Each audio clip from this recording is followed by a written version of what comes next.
I'm going to show you how to use the model editor, WebAR customizer, and scene editor in the Echo 3D console to create a standalone WebAR augmented reality experience.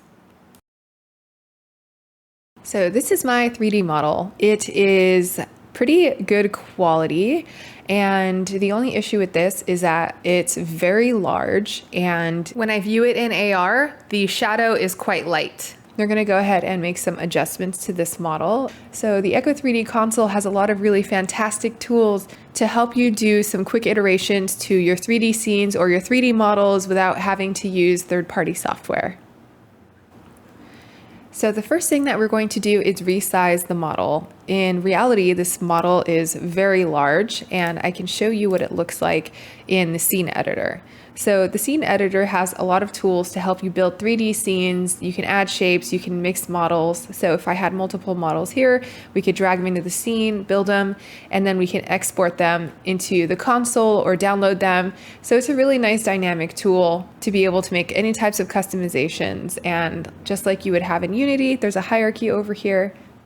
So let's resize this model. And as you can see, the grid is accurate and exactly what it would be in Unity. So we know that this is a very large model. Okay, so in order to scale it down, we're going to go to the hierarchy. We're going to click on the parent object, and then we're going to go down to scale. And let's try just one. There we go. That looks perfect. Next, we're going to export this to the console, which is going to end up right here where content is. It'll give you a notice when the export starts, and it asks that you stay on the page just so that it's able to run the export. Okay, perfect. So let's go check it out in the console.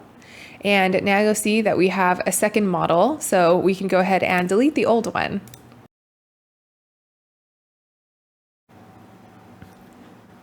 The next thing that I want to do is edit the shadow that's on this object.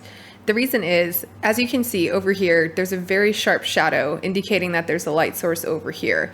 And I don't think the shadow underneath it really matches visually, so I just want to go ahead and tweak that. I brought this over to the model editor. In the model editor, you'll see that there are different panels. So I'm going to click on the edit icon, and I'm going to go down here to shadow intensity. So I turned it all the way up, and now I'm going to lower the shadow softness. So it's a little bit more rigid, just like the shadow line. I like that. That works for me. So we're going to go back over here, and we're going to apply this to entry. So that's going to completely change the model. If you were to export to console, this would create a duplicate, and then you would end up having two. It's worth mentioning you're not really going to see the shadows here in the content view.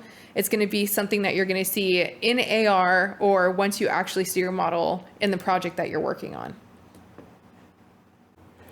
So next we're going to go over to the WebAR customizer, and what we're going to do is we're going to add a 360 background, which is going to be, for the sake of this demo, we're going to do the 1-800-Flowers website because we do have some flowers right here. So I ended up saving a screenshot of their website, so I'm going to just go ahead and upload it really quick.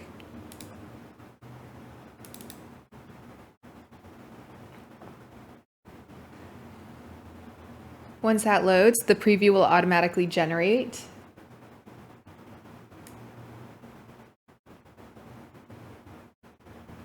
And over here, we're going to add a button and a logo. So at the top, what we're going to do is add a button. We'll make this Happy Mother's Day. And then over here, what we can do is we can add the 1-800 logo, 1-800-Flowers logo. So I have the logo saved, going to grab the URL. And click on that, and then it's going to redirect to the website. Okay, let's see how it came out. So we scan the QR code, and then we see the Click Me button at the top that we created, and the logo for 1-800-Flowers on the bottom. And you can see the preview is a 360 snapshot of the screenshot that we added. So if we click on Click Me, it says Happy Mother's Day. And if we click on the logo, now we can shop 1-800-Flowers. And here is the final 3D asset in AR.